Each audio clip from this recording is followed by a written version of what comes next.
Hello! Today I'm going to show you how to make mais con yellow flavored ice candy. So, kailangan lang natin ng gatas. Siyempre yung ating mais na kalata. At saka 1 kilo ng asukal. Depende yan sa tamis na gusto ninyo. Ngayon, 1 kilo yung lalagay natin. At saka yung mga ice candy na plastic ng ice candy. At saka yung ating 5½ liters of water.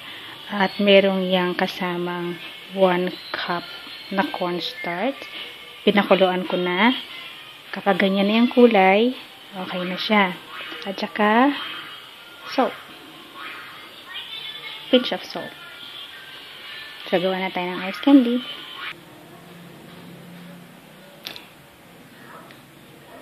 I-blender muna natin. I-blender muna natin yung ating mais.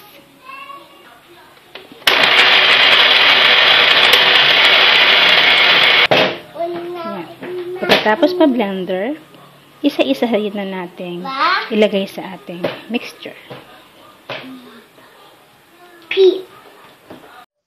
Ito na po yung mga nagawa nating mga ice candy.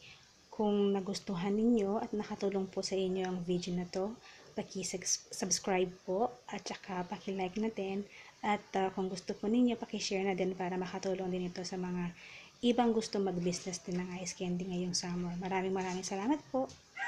Bye-bye.